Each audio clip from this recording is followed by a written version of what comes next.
তখন সে বিষ্ণু তার সুদর্শন চক্র দিয়ে সতীদেহ খণ্ড খণ্ড করে কেটে ফেললেন। মা আর এক দেহে রইলেন নি, 51টি খণ্ডে ছড়িয়ে পড়লেন এই মর্তে। খণ্ডগুলি যে যে স্থানে পড়েছিল সেগুলি হলো এক একটি সতীপীঠ।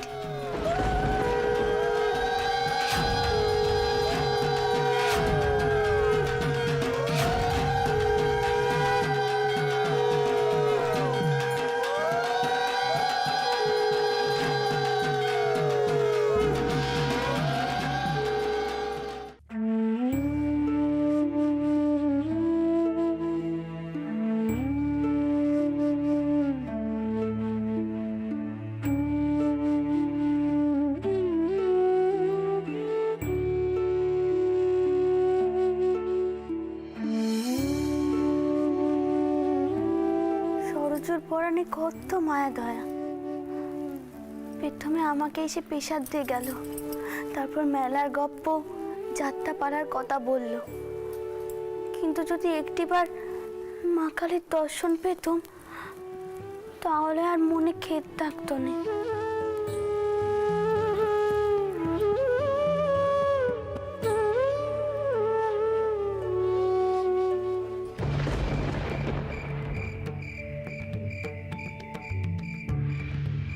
ঠাকুরপো, ঠাকুরপো তুমি মাকে গিয়ে বলো বউকে সামলাবার দায়িত্ব তুমি নিচ্ছ, আর কোনো সমস্যা হবে না। দেখো ঠাকুরপো, ঘরের বউকে এভাবে দৌড় বন্ধ করে রাখাটা ঠিক নয়। আর দিদমার রাগ হলে তো মাথা ঠিক থাকে না, যা খুশি তাই করেন। তুমি বরং ফুল ঠাকমাকে বলো, চলো।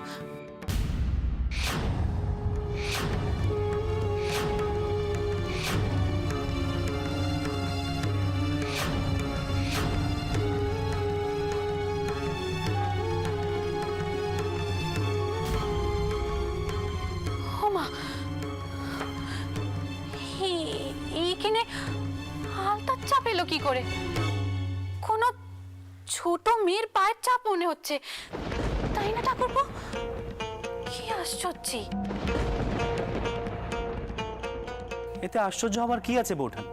আমাদের বাড়িতে কত লোক আশ্রিত থাকে, তাদেরই কারো ছোট মেয়ের পায়ের চাপ হয়তো কেউ লক্ষ্য করেনি। তাই হবে হয়তো। আপনি জিদের কাউকে বলুন জায়গাটা ভালো করে মুছে নিতে। বোঠান, মায়ের কাছে চলুন, এসব নিয়ে পরে ভাবা যাবে, আগে রানীর ব্যাপারটা মিটুক। চলুন।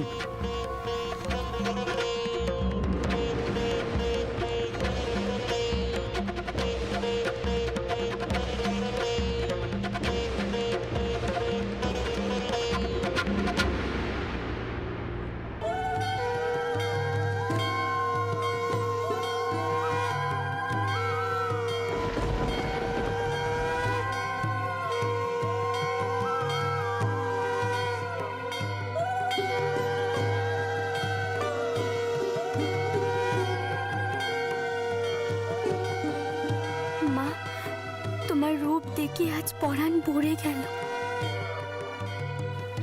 আমি নিজের সব থেকে প্রিয় ধন তোমাকে উৎসর্গ করব, এই মানত করল।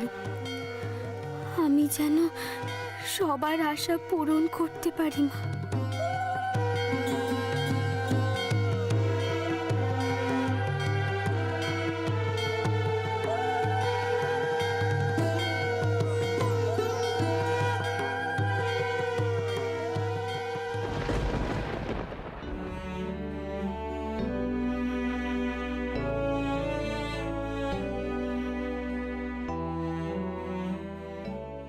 মা, মা ঠাকুরপোকে ধরে এনেছি, মুখ বার করে বসেছিল বৈঠকখানায়। বড় বৌমা, তুমি নিশ্চয় সবকিছু শুনেছ? হ্যাঁ মা, সব শুনেছি, তাই জন্যই তো কইছি। আপনারা কেন এমনটি করলেন মা? বউয়ের ভক্তির জোরে আমরা সব সময় সবকিছু থেকে রক্ষা পেয়েছি, আর তাকেই কিনা এমন দিনে এভাবে ঘরে আটকে রাখা হলো। মা, আমি ওসব ভক্তি টক্তির কথা বলছি না, কিন্তু একটা কথা তোমরা কেন মানতে পারো না? একজন মানুষ স্বাধীনভাবে কোনো চিন্তা ভাবনা করতে পারবে না? আর তাছাড়া তোমরা তো জানো রানীর মনে কত মায়া, কত করুণা। মেয়েটার এমন দুর্দশা দেখে রানী সহ্য করতে পারছিল না, তাই তো তাকে আশ্রয় দিয়েছিল। তুমি বলো তো, এটা কি এত বড় অন্যায়? চন্দর বাবা, আমি কি সে কথা কয়েছি কখনো, তুই বল। কিন্তু কিন্তু তুই এটা তো মানবি বাবা, তোর বাবা মশাইয়ের কথা এই সংসারের শেষ কথা। আর ছোট বৌমা ওনার কথা অমান্য করে অন্যায় করেছে, এ তো সত্যি। মা, কথায় কথা বাড়ে। যা হওয়ার তা তো হয়ে গেছে। মা আপনি যান, বউকে গিয়ে নিয়ে আসুন।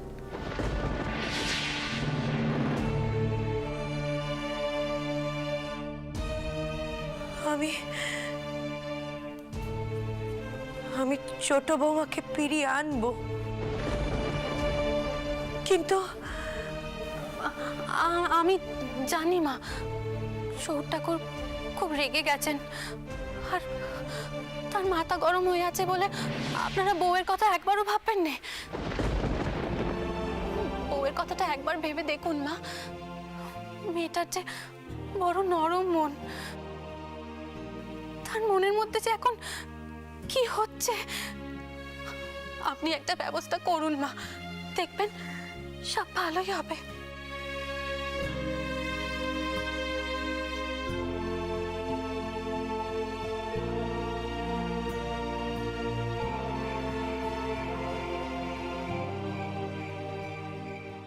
দিদি, ও দিদি, তোমার জন্য প্রসাদ নিয়ে এসেছি, না ধরো। ও মা, তুই তো একটু আগেই পেশাদ দিয়ে গেলি, আবার? আমি কখন এলাম গো দিদি? আমি তো এইমাত্র পেলাম, আর পেরেই তো সোজা তোমার ঘরে এলুম। ও মা, তুই তো এসে আমার সাথে কত গপ্প করলি, কেন মিথ্যে কথা কয়েছিস বলতো? না গো দিদি, বিশ্বাস করো। নাথবো, কি বিশ্বাস অবিশ্বাসের কথা কইছিস তুই?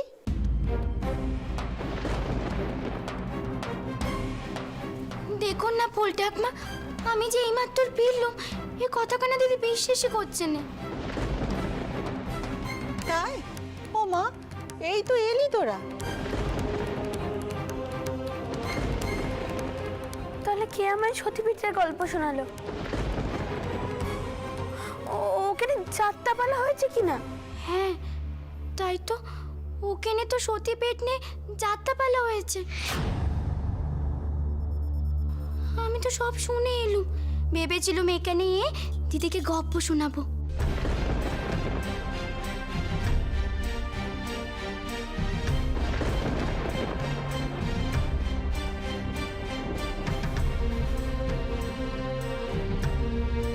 কিন্তু দিদি, তুমি কি করে জানলে গো? কে শোনালো তোমায়? আমি বলছি না, তুই তো একটু আগে এসেছিলি আমার কাছে। রানী, তোমার কোথাও ভুল হচ্ছে না তো? ভুল ছাড়া আর কি? ভুল ছাড়া আর কি? আমি নিজে চোখে দেখলুম ওই বাড়িতে পালকে এসে থামলো, সরোজ বউ নামলো। কিন্তু ছোট নাথবো মিছে কথা কইছে বলে তো মনে হচ্ছে না। কি হয়েছে সেটা আমি বলতে পারি। রানী একা একা বসে বসে কালীঘাটের কথা ভাবছিল, আর ওর খুব কালীঘাট যেতে ইচ্ছে করছিল, তাই নিজের কল্পনায় দেখছে ছোট বউ ফিরে এসে ওকে কালীঘাটের গল্প শোনাচ্ছে। জেগে জেগে স্বপ্ন দেখাই আর কি। স্বপন? তবে আমাকে এই পেশাদকে দিয়ে গেল, দেখুন।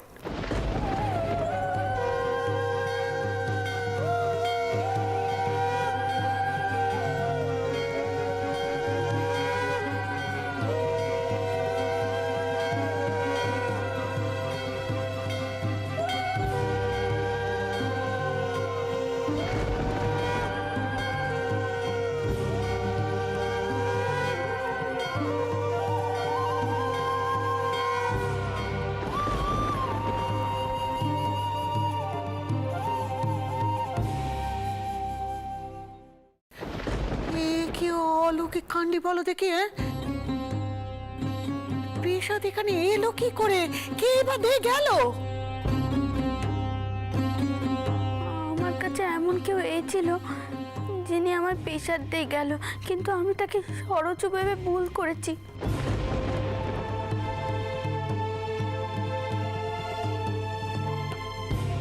আমি তাকে চিনতে পারলাম না। কেন এমন উল্টোপাল্টা কথা বলছো রানী? তুমি কি বলতে চাইছো তোমাদের মা কালী পাথরের মূর্তি থেকে বেরিয়ে এসে ছোট বউয়ের বেশ ধরে তোমাকে কালীঘাটের প্রসাদ দিয়ে গেল?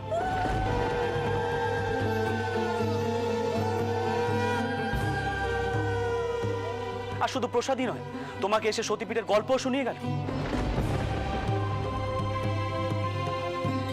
এটা কি ধরনের কথা রানী? মানুষের এত অন্ধবিশ্বাস কি করে হতে পারে? আহ চন্দর, আবার চাউতেপ তোর নামে কু কথা কইছিস তুই? কিছু একটা ঘটেছে, সে তো বোঝাই যাচ্ছে।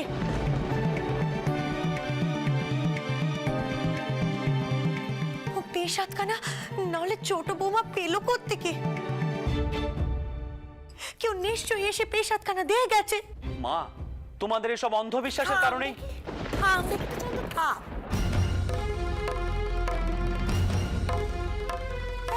ব্যাপারটা পরিষ্কার করে বোঝা যাচ্ছে না। আমি বরং গুরুদেবকে একটা খবর পাঠাই, তিনি এসে আমাদের সবাইকে বুঝিয়ে কথাটা বলুক। আমাকে এর উত্তর পেতেই হবে।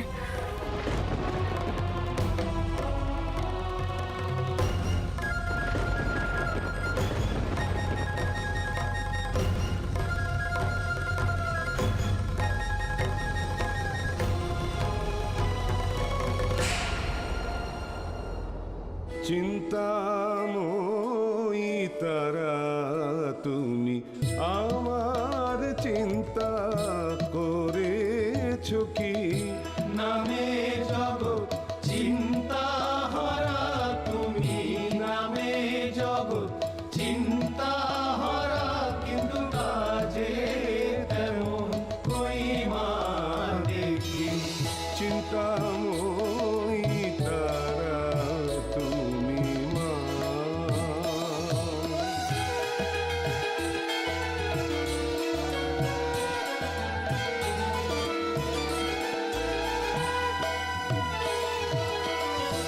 প্রভাতে দাও অর্থ চিন্তা, মধ্যাহ্নে দাও জঠর চিন্তা। প্রভাতে দাও অর্থ চিন্তা, মধ্যাহ্নে দাও জঠর চিন্তা। সায়াহ্নে দাও অলস চিন্তা, বল মা তোমায় কখন ডাকি। নামে জগৎ চিন্তা হারা, কিন্তু কাজে তেমন কই মা দেখি। চিন্তাময়ী তারা তুমি মা।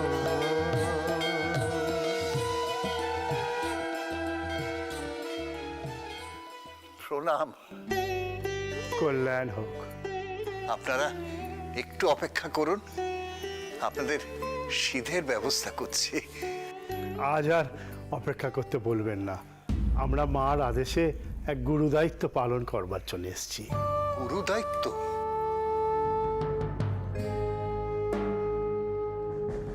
মায়ের প্রসাদী ভোগ পৌঁছে দেওয়ার জন্য এসেছি। মা আমাদের জোর করেই পাঠিয়েছেন এখানে। কি অবাক হচ্ছেন তো? তাহলে শুনুন। আমি বসেছিলাম ধ্যানে।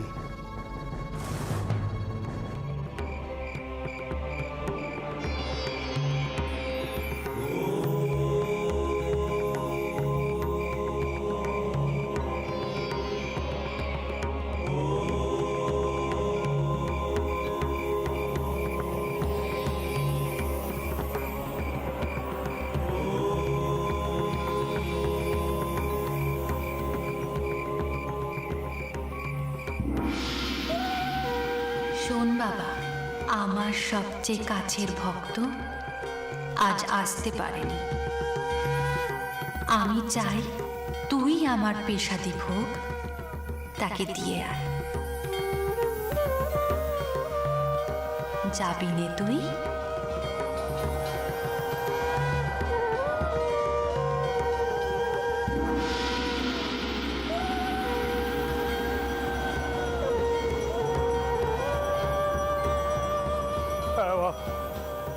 যাব, তোর আদেশ আমি এক্ষুনি পালন করবো মা। ওরে মায়ের ভোগ নিয়ে আয়, আমাদের এক্ষুনি যেতে হবে মায়ের সেই পরম ভক্তের কাছে। মা, জয় মা কালী, জয় মা কালী, জয় মা কালী।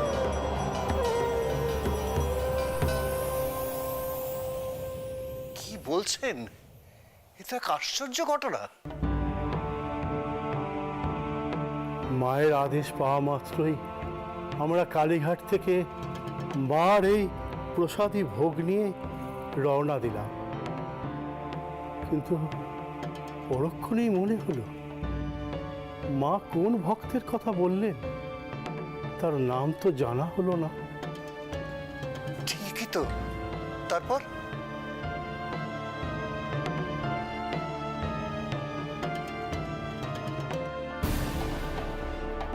মায়ের কি অদ্ভুত লীলা দেখুন। কোন এক দৈব শক্তি বলে আমরা এসে উপস্থিত হলাম এই মার বাড়িতে। হ্যাঁ মান্না মশাই, আমাদের পা যেন আমাদের বশে ছিল না। কোনো এক অদৃশ্য চুম্বকের টানে আমরা এখানে এসে পড়লাম। এখানে এসে তো আমরা অবাক হয়ে গেলাম। এ তো আমাদের সেই ছোট বৌরানীর বাড়ি। তার মতো এমন পবিত্র আধার এ জীবনে আমি দুটি দেখিনি। একটিবার দয়া করে ছোট বৌরানীকে ডেকে দেবে, তার হাতে মার এই প্রসাদী ভোগ তুলে দিয়ে কৃতার্থ হব। নিশ্চয়ই। মা, সবই তোরই লীলা। এ তোমার কি লীলে রঘুবীর? আমি যে তোমার লীলে বুঝতে পারছি না। আমার কাছে কে ছিল বলে দাও রঘুবীর, বলে দাও আমার কাছে কে ছিল সরজুর রূপ নে।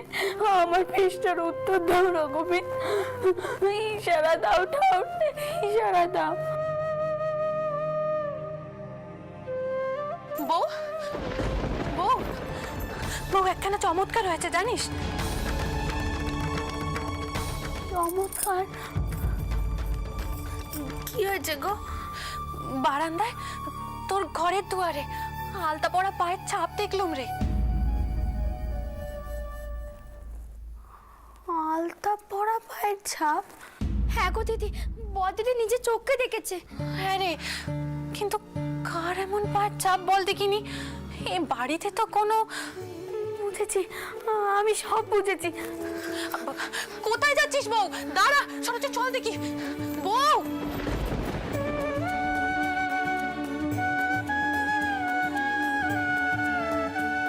কোথায় গেল? কোথায় গেল পায়ের ছাপখানা? কি ও দিদি, দিদি কোথায় গেল গো পায়ের ছাপটা? এই তো এইখানেই ছিল, এইখানেই তো দেখেছিলাম। কোথায় গেল? কি আশ্চর্য, আমি তো দেখেই তোকে ঠাউর করে ডাকতে ছুটেছিলাম। সরজু কি হতো? কি হয়েছে বাচ্চা? তোমরা কি করছো বলো দেখিনি? কিছু কি হারিয়েছে? কি হয়েছে বড় বৌমা? কি হয়েছে বলো তো? কিচ্ছু হারাইনি মা। তবে আপনাকে বললে আপনি বিশ্বাস করবেন কিনা জানি না, তবে তবে আমি এইখানেই আলতা পড়া পায়ের ছাপ দেখেছিলাম মা। আলতা পড়া পায়ের ছাপ দেখেছো? কোথায়? ও ওখানে? হ্যাঁ মা, এইখানেই দেখেছিলাম। তুমি দেখতে পেলে, কিন্তু আমি দেখতে পেলাম না।